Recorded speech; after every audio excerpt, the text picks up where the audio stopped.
What's up, everybody? Happy Friday. Hope all you having a great day today. This episode got on my fucking nerves. And I mean that in a good way, too. This episode pissed me the fuck off. I was like, are you serious? Carly. I'm gonna start with Carly just because she irritated she irritated the fuck out of me today. Out of everybody in this episode, she was the most annoying today. Like she was like a fucking gnat that I just want to take a fly swatter and just swat. Like she was so annoying. The whole time I'm watching this episode, I'm like, Carly, shut the fuck up for once. Damn. How is Jason friends with her? Like I don't understand how she even has a friend. No wonder, yo, haven't you noticed that Carly has no female friends on this show? She has no female friends. Her only real friend is Jason. That's a shame, is what it is. Like, damn, like, and I'm surprised he put up with her crazy ass. She is so fucking annoying, yo. Like, she just make me laugh. Like, every time I see her, I just have to laugh. Like, yo, she is like that friend that you just try to avoid every day. Like, you know how somebody call your phone, you see their name and number on your caller ID, and you just put the phone back down because you don't want to answer. She's that type of person. Like, she's hella annoying, yo. Like, seriously. Like, I tell people this all the time. I have a love hate relationship with Carly. I'm not gonna lie, I do. Some days I love her to death. Other days I just want to mute the TV whenever she come on. Cause she's so aggravated. Like she extra as fuck. Um, like seriously, like what? I wondered this yesterday, and somebody mentioned this in the comment section. What was the point of Carly being in this episode? I just want to know, like, why? She served really no purpose in this episode other than to irritate the fuck out of you. Like that's the only purpose she served today. The only purpose. And even then, when she was on TV, I wanted to turn the channel. Like seriously, like she's hella aggravated. Like it just seems like she went through this whole Nell situation, and this is what I figured would happen. She still has yet to learn her lesson. She has not learned her lesson at all. It's like when D.A. Dawson walked up to her, here go Carly, full of attitude, standing up, getting an attitude with the DA, cussing her out. I was like, here we go. Carly will never learn. Like she needs to change her approach when dealing with somebody that she don't like. Like change your approach because these people are getting a rise out of you. You know what I'm saying? They're getting a reaction. And I say this, every action does not need a reaction. It doesn't. Carly is the type of person, every time somebody say or do something, she reacts to it. Why do you feel the need to react to everything? Everything does not need your reaction. It's like she does not comprehend this. Like, the best thing she could have done with D.A. Dawson is sit there and look unbothered. That's the best thing you could have done was just act unbothered. Even if you are inside, even if you are bothered inside, you don't want people to see that you're bothered. You know what I'm saying? Especially somebody you don't like. I'm just saying. You don't want somebody that you can't stand to see that you're bothered. You know what I'm saying? You want them to think that you're unbothered. So that way they know they're not getting the reaction from you that they expected. You know what I'm saying? You have to be unpredictable with people. Carly's way too predictable when she approaches. Like when people approach her, she's way too predictable because you already know how she's going to handle it. She's going to get up, get snarky, have an attitude, throw your past in your face, talk her shit. That's what she's going to do. Call you all type of names. Oh, you're vindictive. You're doing it. Carly is so predictable. It's not even funny. Like she's so predictable. Like she does this all the time. This is the reason why Nell was able to get as far as she did with her plan because Carly was predictable. She lashed out all the time. The way Carly was in the mental institution when she was at Ferncliff and Nell came to visit her and Carly was acting so unbothered by everything Nell said, that's how Carly from now on needs to start acting with people she don't like. I love that shit. That's the Carly I liked. I liked it because it was different from how she normally acts. That's how she needs to start taking her approach with some of these people that she don't like, which is pretty much the whole town. Carly don't like nobody in that town. If your name ain't Michael, Jocelyn, Sonny, Bobby, Jason, she don't like you. She don't like you. Or she is, somewhat cordial. You know what I'm saying? Other than that, it's like she really don't like most of the people in that town if you're not her immediate family or Lucas or something. If you're not her immediate family, she don't like you. That's just how she is. Um, Not saying that she doesn't have a reason not to like most of the people in that town, but it's some people that's new to town and she gives off some type of attitude. And these people ain't do shit to her. Like that's just how Carly is. And I've grown to kind of understand that over the years, but it's like sometimes you just gotta change your approach. She's so damn worried about Drew and the DA, and let me tell you something. I could understand her concern. I definitely do, and I think it kind of bewildered her how Jason doesn't have so much concern the way Carly does, and I think that kind of baffled her in a way. And I think the reason Jason's not all that concerned is because what can he do about it? You know what I'm saying? Drew's a grown man. What can he do? And him and Drew are not close, so he's already told Drew, she's working an angle. But you're not telling him anything that he doesn't already know. You know what I'm saying? Drew, obviously, he knows she's working an angle. He been knew before Jason warned him the first time he was suspicious of her. You know what I'm saying?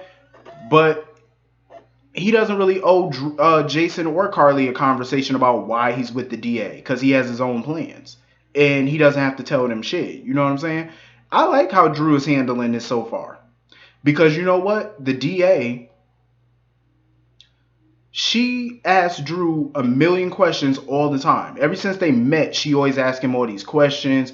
And now when they're trying to date and stuff like that, Drew starts asking her questions like, what's your favorite color? Do you have a best friend?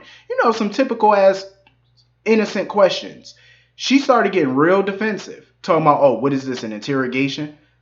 I said, see, that right there would make anybody suspicious because you ask Drew all these questions all the time. But as soon as he start asking you some innocent questions, you build up this defensive wall. That would make anybody suspicious. You know what I'm saying?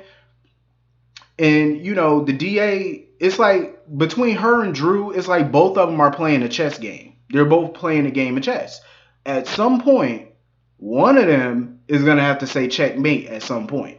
The question is, which one will it be first? Who's going to say checkmate first? That's the $1 billion question. Which one? I have a feeling it might be Drew. I think Drew gonna beat her. I definitely think he will. Because so far he definitely is 2 moves ahead. Even when they went back to the hotel and stuff like that. And you remember when Drew told her, if we're gonna move forward with this dating thing or whatever, I don't want to talk about Jason. I don't want to talk about Sonny. He told her this more than once. And even at the floating ribs, she kept bringing up Jason. She kept bringing up Carly. She can't help herself.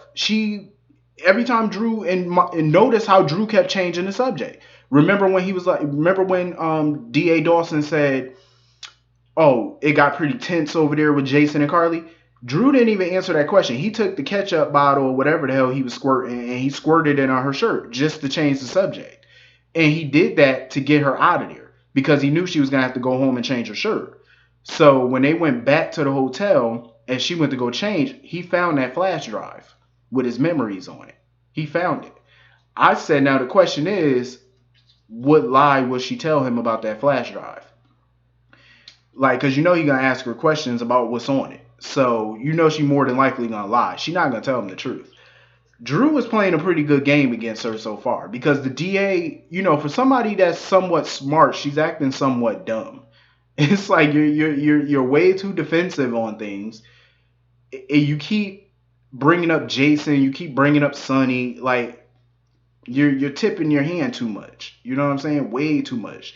It's like she doesn't know anything about discretion, and discretion is definitely key. So anyway, I love the scene between Sonny, Felix, and Mike. They sitting there watching the game, and I felt bad for Mike. Because he has these memories. And a lot of those memories are not even factual memories. I think a lot of his memories are like subconscious thinking. You know what I mean? Like stuff that he wanted to do with Sonny, he's manufactured in his brain, making it, making it seem like he said these things to Sonny when in reality he never did. I think it's things that he subconsciously always wanted to say to Sonny, but he never did. But his mind is making him think that he did. You know what I'm saying? Like when they was talking about how he kept promising Sonny that he would take him to a baseball game and stuff like that. Sonny told Felix that that's not true. Mike never made those promises. He never had those conversations with him. So I think it's his mind telling him that he did it. You know what I'm saying? Like a lot of these memories are just his mind subconsciously, things that he always wanted to say but he never said. And it's sad to see it. Um, Sonny is in an impossible situation right now with his dad. He's in a tough spot. Like he really is in a bad place because he doesn't know. He's still contemplating on whether or not to put his father in a facility or keep him at the house. At this point, I do agree with Felix. I think at this point it would be better for Mike to stay at Sonny's house because Sonny is going to be a major adjustment though. But Sonny already got him like one of them little alarm thingies. So if he leave the house, on his own, the gate, it'll start ringing so that way they'll know if he's off the grounds. You know what I mean? I think that was smart. Plus, he made him a sign for his bedroom so that way when he's walking the hall and he gets confused about which one is his bedroom, he'll see the sign. I think that's dope. Sonny's making adjustments for the house so that way it's easier for Mike. You know what I mean? Because Sonny's just trying to do all these things so that way he can hopefully keep him at the house. So that way he doesn't have to go to a facility. He got nurses coming in. It's still going to be a major adjustment for everybody. It really is. But I like that Sonny's doing all this because he doesn't want to waste any more time with his dad because he doesn't have a whole lot of time left. He doesn't have a whole lot left. So you got to make it count. You got to make it worth. Make every moment count. I felt bad at the end though for Mike. Like, did you see the terror in his eyes? Like when he pressed that button, because he saw one of the guards walking by the patio doors and he thought somebody was about to break into the house. So he pushed his little panic button and the whole alarm went off and stuff like that. When Jason and the guard burst in with the guns and then Sonny came from the top of the stairs with the guns, like, did you see how scared he was? Like the horror in his eyes, like he was so freaking terrified. I felt bad for him. Like every day it's a struggle for Mike. You know what I mean? It's such a struggle, and it's sad to watch. But I'm glad that we're getting this storyline though, because it's an amazing story to tell. It's an amazing one to tell. And I will say, and I've said this before, because Y&R did an Alzheimer's story around the same time GH was doing theirs, starting to get theirs off the ground. And I have to say, hands down, GH has had the better Alzheimer's story than Y&R, hands down. Y&R's was pretty cool, but GH's is way more better, I have to say. Anyway, Ava. I feel like when Ava told Monica about those DNA results that the DNA test that Griffin ran on Peter, I felt like she was probably going to get some satisfaction out of getting this type of revenge on him. But now looking at it, you could tell she's not satisfied. She's not satisfied because it didn't really yield the results that she was hoping for. Because, yeah, Griffin got suspended. He's upset that he's suspended because he can't treat his patients. But you can see, like, she's not satisfied. And this is what I said before. I was like, she can do all the revenge she wants, but is it really going to heal you? Is it really going to make you feel better? And I feel like at this point she's regretting it because it doesn't make her feel better. You know what I mean? That's why I said Ava needs to just live her best life. Move on from Griffin. If you don't want to be with him no more because of what he did with Kiki, fine. I totally get it. I understand it. But trying to seek revenge against him, it is the soapy thing to do. But what joy are you getting out of this? You know what I'm saying? Like, you can tell she's not getting no joy out of it. When she was sitting there watching him help Leo after Leo fell out the tree or whatever and scraped up his knee, she was impressed, and she saw how loving he can be and stuff like that. It reminded her of the Griffin that she was with months ago. But now, since Leo kind of let the cat out the bag about the blanket that Julian put back into Jonah's room, um, it looked like Griffin may know a secret about her. The question is, what is he going to do with this secret? Because that basically, he now has the proof that he feels he has the proof that Ava helped Nell send Carly to Ferncliff. Even if, I mean, Carly already suspected Ava was a part of it. She already suspected this from the get go. So at this point, even if you go public with this, what is it going to do for Ava? You know, I mean, all is it going to do is probably have Sonny go for custody again of Avery. That's pretty much it, because I doubt Ava's going to go to jail behind it. So what is it going to do? You know what I mean? It ain't really going to do much for you. But I don't really see Griffin as the, eye for an eye revenge type of guy. I don't see it because it's more Ava style. It's not really his style. But he may shock us and he might turn her ass in. He might go running to Sonny and Carly and telling them what happened. Only time will tell. I really want to know what he planned on doing with this info. But anyway, moving on from that. Holla fucking Luya. This is what I'm talking about. Robert, Chase, Finn, Anna. All four of them, or three of them at least, need to be fucking running the PCPD. That's all I'm... See, this is what happened. This is all I'm saying. This is what happens when you sit down, you analyze everything, and you do real fucking police work. You get real fucking results. This is what I'm talking about. I was impressed. I was in awe today of the four of them. I was in awe. I said, look at this. This shit is beautiful. And notice the main denominator who was not a part of this. Jordan. See what happens when you take Jordan out of the equation and you put these people a part of this? They actually really solve a case. Well, somewhat. And they actually get to the bottom of shit. You know what I'm saying? That was some real ass police work today. I like that shit. I could get used to this. See, Robert needs to be the commissioner or something. Like, seriously. When him and Chase were working together, they were going over every piece of evidence, every scenario. This is how real police work is done. You have to go, when you're trying to solve a crime, solve a case, or do whatever, you have to hit shit from every angle. And that's what they were doing. They were going after this shit from every different angle of why somebody would want to kidnap Finn. Why would they want him to treat her? Who would want to get her out the coma? And Robert knew it had something to do with a Cassadine. But he did not believe it was Valentine. There has to be another Cassadine. Could there be another Cassadine? So it seems to me that they're introducing a new Cassadine. That's what it seems to me. From what I gather, because I doubt it's Valentine. Why would Valentine want this bitch awake? So she could wreak havoc on his family. I doubt it. There has to be another Cassadine. With Stephen Nichols leaving Days of Our Lives, could be Stefan. Who knows? I wouldn't put it past anybody. They could have snuck him in. I'm just saying. Frank Valentini could have hired him and snuck him into the, filming some scenes without anybody knowing about it. He could have done that, kept it under wraps. So anyway, they all did a great job. Finn was quick on his feet today. When he got that potion or whatever the hell he put in that drink, and he got the guards to drink it, and they asses done fell out and went to sleep.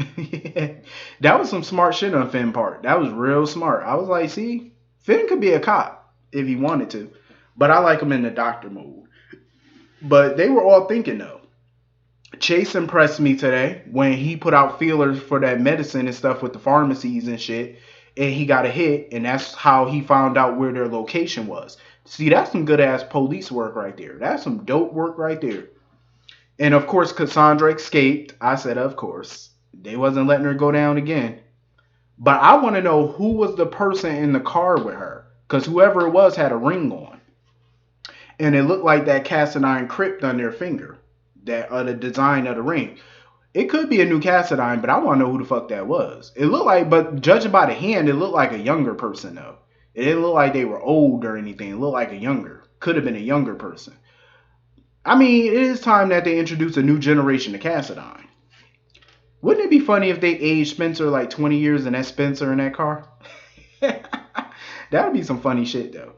Spencer done went evil. But I thoroughly enjoyed this episode. I think that's everything in this episode though. If I'm forgetting something, just let me know. But this episode was a shit. I enjoyed it. I hope all you have a great weekend. Hit the comment section. Let me know what y'all thought about this episode. And I'll see y'all all Monday. Have a wonderful weekend. Peace.